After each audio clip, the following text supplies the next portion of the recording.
Through, I'm going to show you exactly how to find and hire appointment setters that will book 6 to 8 calls for your business every single day consistently and will help you scale to multiple 7 figures. And this is very valuable for you if you have a high ticket offer. So let's get into it. The step zero is you need to set up the outbound infrastructure, right? So what you need to understand is that there are three main outbound channels, basically cold outreach, that you can use to grow your business, and obviously that go hand in hand with the appointment setter model, right? So we have, first of all, cold email, then we have cold DM, and then we have cold calling, right?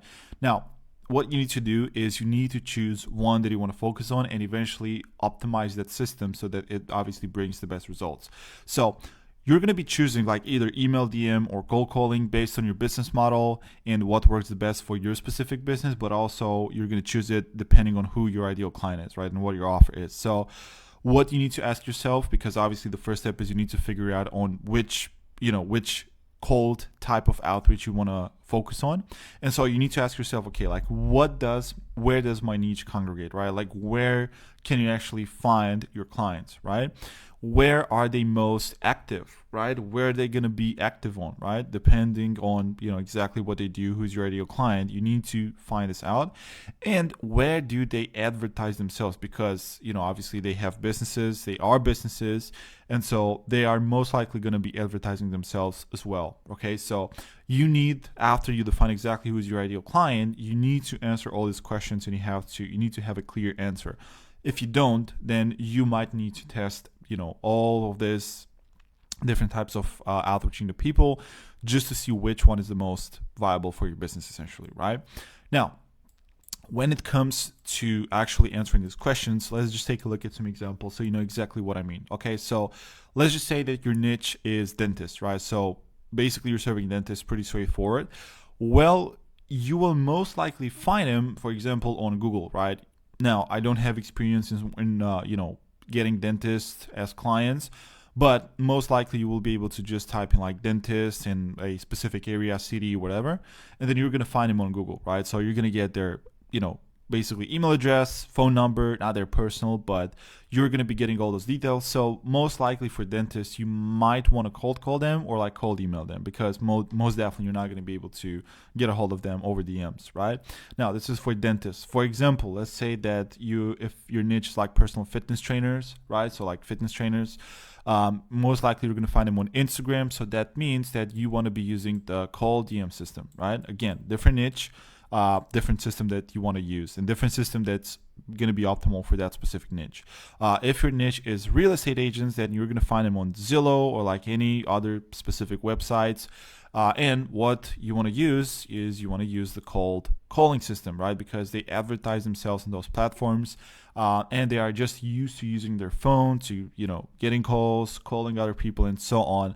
So obviously, just naturally, like the best system to use is the cold calling one, right? So as you can see, depending on your business type, depending on who is your ideal client, you are going to have to choose one way of reaching out to people.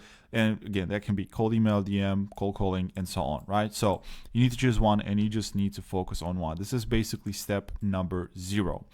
Now, let's just get into the first step. Step number 1.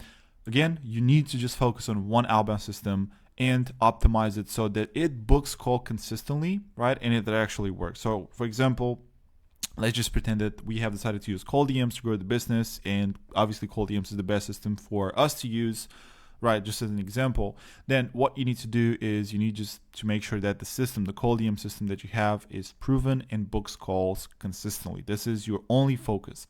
Now, what does proven actually mean, right? This is pretty important. So the most important metric to look after when it comes to outbound organic systems is the ABR. The ABR is basically the appointment booking rate. And just to give you the KPI, it should definitely be above 2%. If you have an ABR of above 2%, then your system is considered to be actually working, right? It's a system that works pretty good. Obviously, you want to aim to have an ABR of, as high as possible, up to like 10%, 16%, as much as, as much as possible.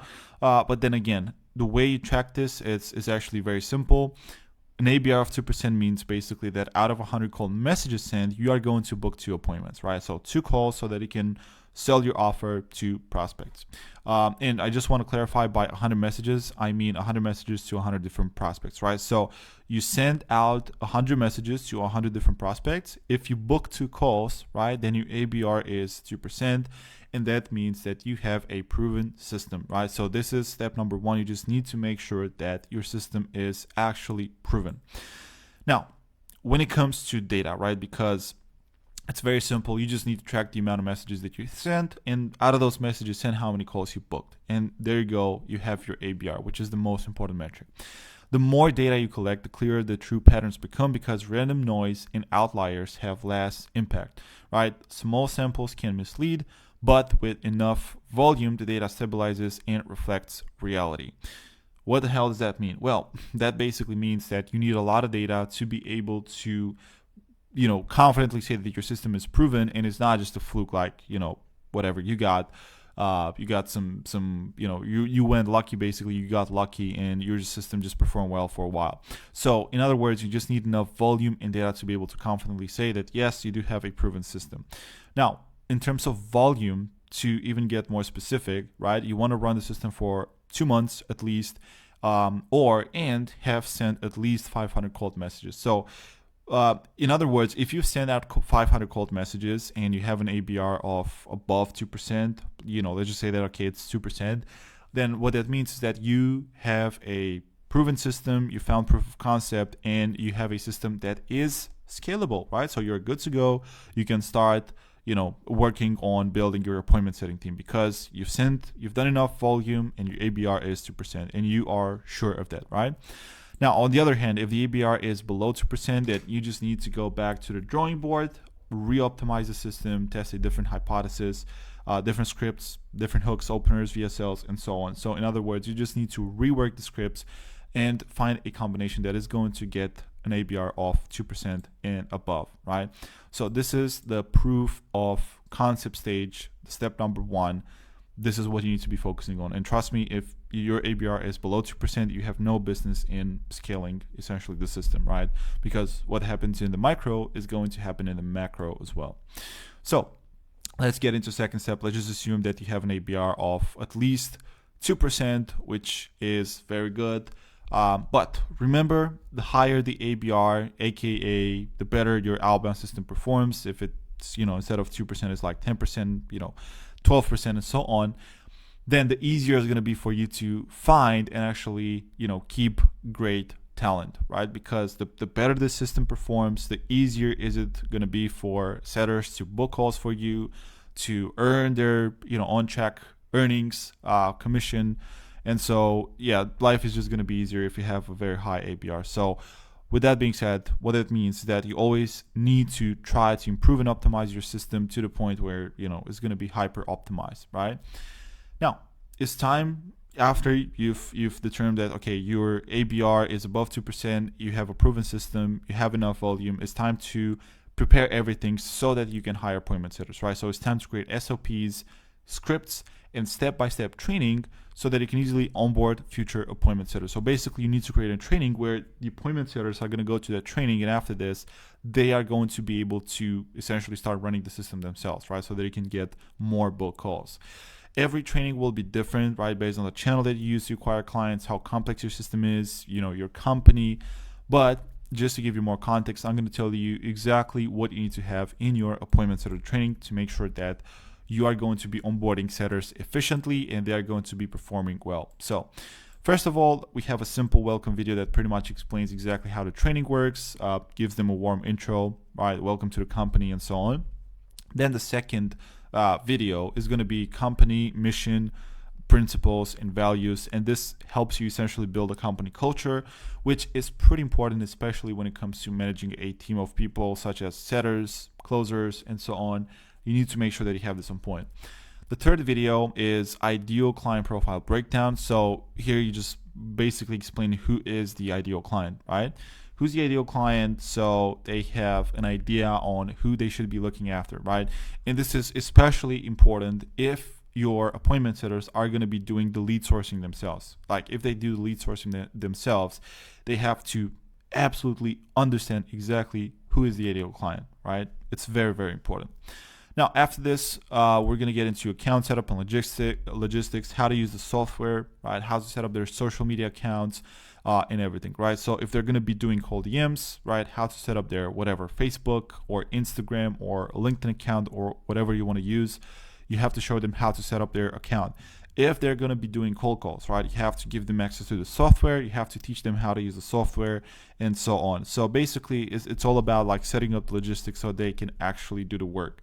Fifth video, in-depth training on how to do the outreach and over-the-shoulder video of you doing it. And this is why you need to have a proven process and you need to know how to do it yourself, because if you don't know how to do it yourself, then how can you manage a team of people doing the exact job, right?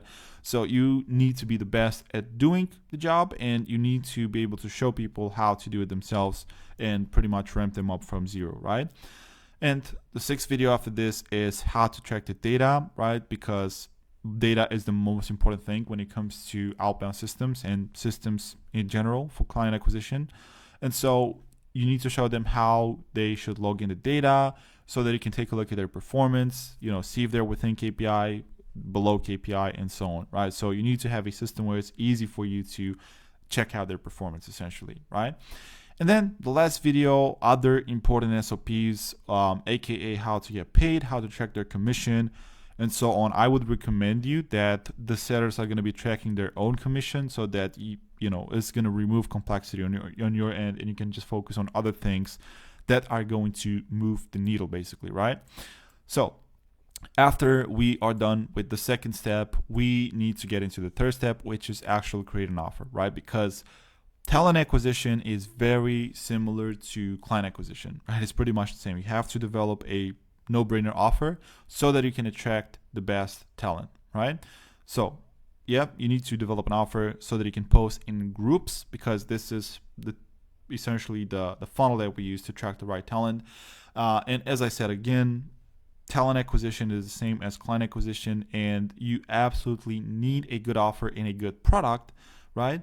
AKA your product means like how well your system performs, but also it means like how on point your service delivery, your results with your clients. All that is going to affect the caliber of people that you are going to be attracting in this opportunity, right? So you need to make sure that you have a good offer for your setters, right? And also you need to make sure that you have a good product, a very good training, and a very good offer for your clients, right? You need to have everything in check to be able to attract the best talent, right? So your OTE, your on-track earnings, basically how much they're going to make per month, this needs to be in check. The details about the job, you need to be very clear as to what are you looking for and what do they need to do essentially for the role. And you need to develop a very compelling offer for potential setters, because again, talent acquisition is the exact same thing as client acquisition. You need a very good offer to attract the best people and to attract a lot of people, right? Now, just to give you a little bit more context, the OT for a setter role can be really anywhere between $3,000 per month up to $6,000 per month. If they're going to earn that, most of them are going to be happy. And I'm also talking about setters from US, UK, Canada, right, Australia, and so on. Now, you want to develop a world-class offer for talent, again, and post it in 15 different groups. This is how we find A+ setters, right? It's a game of volume, right? You need to post in at least 15 groups so that you get a decent enough volume. And the way we like to do this is we like to do it on Facebook, obviously, and we post in closers / setters / make money online groups or agency owner groups. And usually it's going to be very simple for you to find very good people in there as well, right? Again, it's a game of volume. Not everyone is going to be qualified. It's a matter of you getting as much applicants as possible so that you can filter out people and only a few are going to make it, right? So let's get into the next stage, which is essentially the funnel that you're going to be using for client acquisition. Like, okay, it's fine. You have an offer dialed in. You need to post it in 15 different groups, but how does the funnel actually work? How does the process actually work? Well, it's very simple, right? You need to do a Facebook group post where you're going to be giving all the details about the role, the OTE, what are you looking for, and everything like that. Keep it short, keep it concise. Now, the call to action is going to be for people to leave a comment on that post, and you can just literally tell them what to comment. Could be like info, deets, setter, whatever. But you just want to get people to comment. Then after this, you want to send application form in private to people who have left a comment on your post. And so open up a new profile, open up their profile, send them a message, and then after this, respond to their comment and let them know that you send them a message in private, right? Now, if they're qualified, because the first way of filtering applicants is just going to be by taking a look at their application form. If they are qualified, then you can go to the next phase, which is going to be to conduct an interview, right? A one-on-one interview with them on Zoom. And obviously from there, if they are qualified, you are going to onboard them, right? Now, let's get a little bit deeper into like, what do we actually do with this funnel? What do we have in the application form and so on. In the application form, right? It's very simple. You want to have the following questions. So number one, demographics, pretty basic, like age, country, name, and that's really all that you need. The second thing is going to be social media handles, right? So social media handles, we're talking like, whatever handles they have, like LinkedIn, Facebook. And for example, if you want to do outreach on LinkedIn, and if you want to use your setters to do outreach on LinkedIn, you might want to ask for their LinkedIn profile just so you can see what you're working with, right? The third one is real life examples, proving that they are disciplined. And this is super important because this is a characteristic that we want to be looking after. So to make sure that they are consistent and disciplined. Then fourth, what are they actually passionate about? And here you just get to know them better. And then fifth one, and this is the most important one of all. Honestly, this is the first thing that I'm looking at when I'm checking out an application, is a 1-minute selfie video of themselves explaining why they're excited for the opportunity and why do they think that they are the perfect fit for this. So this video is very important because with our approach, we do video outreach because it tends to be the most effective out of every type of outreach out there, especially talking about DMs. And so if they don't quote unquote sell you, right, on how they present themselves on that video, and if you just don't have like that feeling that they're going to perform very well, if they're not charismatic, and if it's just not a good fit, then you're going to be able to tell from the video. So if they didn't pass the video test, then you just want to disqualify them essentially, right? And the way I would do this is you can just create a spreadsheet automatically from a Google form, and you can just literally highlight with red the people who are not a good fit, yellow people who you are unsure of, and with green the people who are going to be moving into the next stage, which is the interview stage.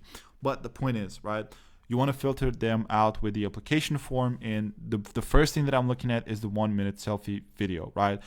Here you want to be looking for their accent, like how do they talk, like do they get straight to the point or do they just randomly talk about other things. You also get to know them better. So if they didn't quote unquote sell you on them being a good fit for this role in that 1-minute video, then most likely they're not going to be able to sell to your clients essentially, right, to your prospects. And so this is the most important thing. After this, I'm going to be taking a look at examples proving that they have been disciplined in their life. I'm looking for real examples, tangible examples that seem legit, not something randomly created with ChatGPT. You want to be looking out for that as well, because some people are going to be using it nowadays. But essentially, this is how you're going to be telling if someone is qualified or not, right? Now, let's get into who is the ideal setter, because this is very important, right? So first things first, before making a hire, especially when it comes to the first hire, you need to conduct at least 20 interviews. And this is because we can only judge someone by comparing it to someone else, right? And this is especially when it comes to reviewing multiple applications.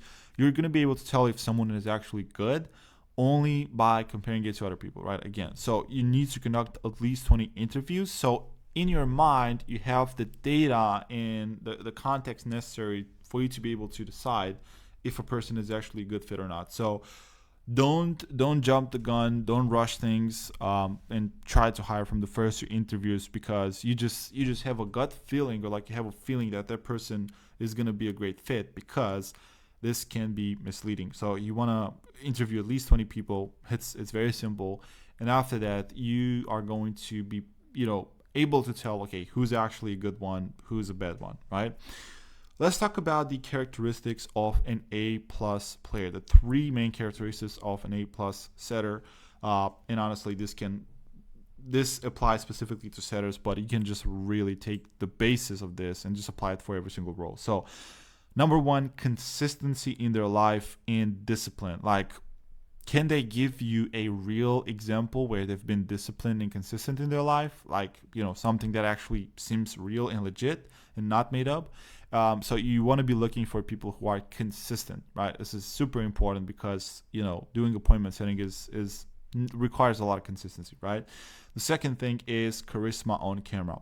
Again, with our system, we specifically do video outreach, so charisma is very important, and how they show up on the camera, it's super important, right? But for example, if you want to use a cold calling system, that you want to be looking out for their accent, how good they speak English or whatever language it is, and you just want to be looking out for, I guess, system specific characteristics, right? Like, again, if it's video, charisma on camera. If it's cold calling, their accent and how good are they at speaking, right? And so on. So this is going to be more specific to your system. But the third one is general, and it's about drive. Like, how motivated are they, right? What is their why behind them wanting to get into the setter role? Like, what is the incentive for them, essentially? So obviously, you don't want to get people who were just bored and they just want to do it because, they want to be able to pay their, bills, and that's it. Like, you want to get people who are ambitious, right? Especially if you want to build like a multi-7 and 8-figure business, you need great people. And so you just want to be looking out for, like, what is their drive, what actually motivates them, and so on. So this is also very important. Now, when it comes to setters, we're talking about commission-based setters. So you want to be looking for people from the UK, US, Canada, New Zealand, Australia, and so on. So ideally people from English-speaking countries. Of course, this applies if you want to do outreach, to English-speaking businesses. If you want to do it, like, for example, you want to reach out to businesses in France, then you want to be getting people who are a native French speaker, right? And so on. The point is, I just wanted to make this clear just so you guys know exactly what kind of people do we want to find, essentially, right? So we are done with the third step, and now we are getting into the fourth step, which is all about talent acquisition and retention. Retention is super important, and I don't see a lot of people talking about this, although it's probably one of the most important things. So essentially, in order for you to retain high quality talent, you need to ensure two things. Okay, so this is very important, by the way, right? So number one is culture. Like, your culture needs to be on point. And by this, right, obviously you know what culture is for a company, but you also need to ensure competitiveness, an environment where your setters can grow, right? Can grow professionally, personally, and so on. And you also want to make sure that they have an ascension ladder, right? So essentially, if they perform very well, they're not going to be stuck into the same role, doing the same thing over and over again, because they're going to be going to another company. They're going to be looking for something else, and they're going to get bored. You want to offer them the opportunity to grow within your business. Like, for example, they can move into a head setter role, right, where they probably manage other setters, right, if they perform very well as a setter. Or they can get into a closing position, right, where they're actually going to be closing the deals themselves. But you need to offer them like a long-term perspective into your company. Otherwise, it's not going to be very compelling, right? It's not going to be very attractive to them, right? So this is number one, culture. Number two, earnings need to be on point. So basically, you need to set expectations from the beginning and reverse engineer their account infrastructure so they will actually earn the promised OTE. Okay, so what I mean by this, right? So if they tell you in the interview phase that they want to be earning about $5,000 per month, then it's your responsibility to make sure that they have everything they need, right, with your process, so they can hit that $5,000 per month. Like, you are responsible of this, and I'm telling you, if they're not going to be hitting their OTE, right, or if the culture is not on point, then they're going to be leaving your business within a month or two, or a month and a half, or even faster than that. And it's going to make it very unreliable for you, and it's going to make it very hard for you to actually grow the business, right? So you really do need to also focus on these aspects as well, because otherwise you're just going to have people just leaving after a month, you having to look after someone else again, conducting interviews, and it's just a system that is not viable, right? So it's super important. Basically, right, let's just get into an example. If your ABR is above 2%, again, your system is proven. You already know that you have a proven system. So really all you need to make sure is that your setters have the right inputs, and also that they get enough volume, because usually if setters don't get enough volume, aka they don't book enough calls, then they're not going to make enough money. So things are not going to go well. They're just going to leave, right? So you need to set up their infrastructure, create multiple accounts for them, create everything to make sure that they are going to be able to hit their OTE if they do everything that you tell them to do, right? So it's pretty straightforward. That's it when it comes to talent acquisition and retention, right? So again, you also need to have retention in mind. Don't just like expect that, as soon as you get a setter in, you have a proven system, you don't care about it, right? You need to pay very close attention to this to make sure that you retain talent, right? Especially when it comes to very good people, right? Very talented people. Now, let's get into step 5, which is 7-figure management, right? Because now we have a team of setters. We've basically set up the whole infrastructure so they can hit their OTE. They have everything that they need. It's only a matter of management right now. So basically, you're going to be doing this on a daily basis, right? You need to manage setters on a daily basis. And of course, you have some things that you're going to do on a weekly basis as well. So what is the daily SOP for managing setters? First of all, you need to check their stats, aka the spreadsheet. As I said, data is the most important, so you need to be checking out their performance, their numbers, and honestly, this is the first thing that I'm taking a look at, their data spreadsheet. How does the number look like for the week, for the day, for the month, and so on. And based on that, I know exactly, how the system is performing with them. So very, very important. Secondly is you help them out with objections. So it depends on what kind of system you use. If you do cold calling, you might want to do call reviews, see what kind of objections they got, see where they're stuck, and so on. If they do cold DMs, then they're going to be getting objections via cold DMs as well, especially if it's, again, a cold outreach type of thing. And so you want to help them out with objections. You want to make sure that they have everything they need to be able to perform at their highest potential.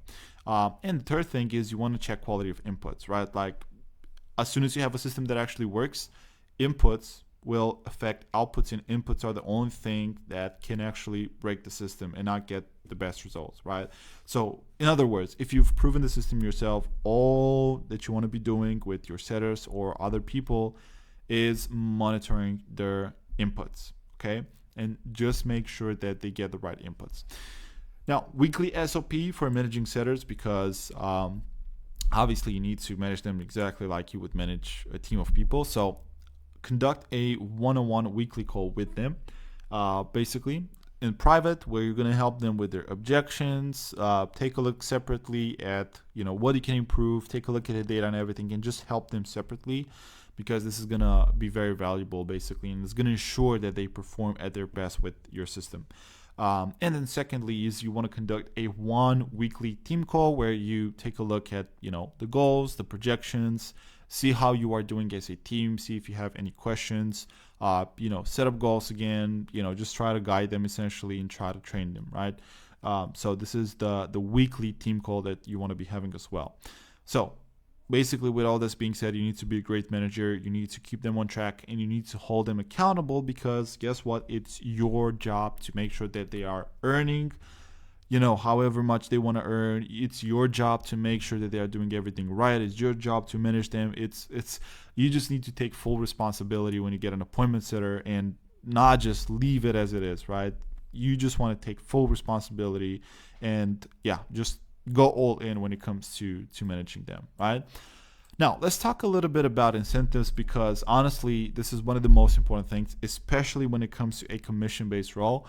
So basically is the saying that ants go where the honey lies. Okay, so what does that mean? What does that have to do with appointment setters? Well, you need to keep a fun and competitive environment to motivate your setters and to essentially get the most out of them. So what I mean by that specifically is that it's great for you to actually have a leaderboard and have contests with cash prizes every single month and just keep things fun, because with this, obviously you can get creative, but you just want to have a contest every single month, some sort of like a event for every single month, where the setter who books the most appointments or who collects the most cash or whatever it is for you will actually get a prize, a cash prize. And really, this is just really going to help you a lot with motivating your setters, because it's just not that they're going to get paid per book call or per cash collected, but they also have another incentive on top of that, right? The more you incentivize your setters, the more they're going to get paid, the more work they're going to put in, and the more appointments you're eventually going to book, right? So don't be scared to offer incentives, cash prizes, and performance bonuses or anything like that, because the more money they make, the more money you will make, and the more appointments they will book you. So it's a very, very simple system, right? When it comes to the commission-based appointment setters, because I haven't mentioned it yet, what you want to do is ideally you want to pay them per booked appointment, right? Now you can pay them either like a fixed sum, like you can pay them like $40 per book call and that's it, or you can have a tiered system where you pay them based on what happens with the call. So for example, you can pay them $30 for a book call that doesn't show up to the call, right? So it's a no-show. Then you can pay them like $35 or like $40 for a book call that shows up but doesn't close. And then you can pay them, let's say, $70 for call that actually closes, right? So this way, again, the incentive is better for them, right? So they're also incentivized to not just focus on volume, but to also focus on quality as well, because if the quality is on point, then the chances of the prospect being closed are going to be higher, and they're going to make more money, right? So I definitely recommend you the tiered-based system, where you have, again, like a certain set amount of dollars per book call that doesn't show up. I would recommend it to be like, could be around $30 to $20, right? Depending on your system, how well it works, your company, and so on. For book call that shows up but doesn't close, could be around $40. This is pretty standard. Also for like the system where you just pay them for book call and that's it. And in terms of the call that closes, right, I would pay them around $70 to $100, but obviously this totally depends on your offer. Like if you are selling a 24K offer, then you can afford to pay them $200 for call that actually closes, right? So it totally depends on your price point, but based on this, you can just pay them more if you have a higher price point, right? So that's pretty much it when it comes to you finding appointment setters that will book 6 to 8 qualified appointments every single day. And this is all that you need to implement to make sure that your setters are going to perform very well. Now, cheesy thing, if you are a coach, consultant, or like a course creator, and if you want to grow your business to multiple 6, 7, and even 8 figures in revenue, then I have a pretty cool opportunity for you, right? So basically, we are a growth partner for exactly what I said, coaches, consultants, and course creators, and we help businesses, and we have helped over 140 businesses at this point to scale. And so we have a pretty cool pay-for-performance offer. If you're interested, right? If you're a coach, consultant, course creator, you want to grow your business, then check out the link in the description. It's going to be a link to my funnel where I'm going to try to sell you my offer. But it's a pretty cool offer that is paid for performance, so I'm sure that you are going to love it. So by any chance, if you're interested, make sure to check it out. And with that being said, hit the like button on this video. So just smash it. So this way, YouTube is going to show you more videos like this that are going to help you grow your business. And also subscribe to the channel, because I'm going to be posting more in-depth videos like this that are going to be very, very valuable, are going to help you grow your business and help you make a lot of money with no fluff business advice. So that's it. If you've enjoyed the video, also you can leave a comment, and I'll see you in the next video.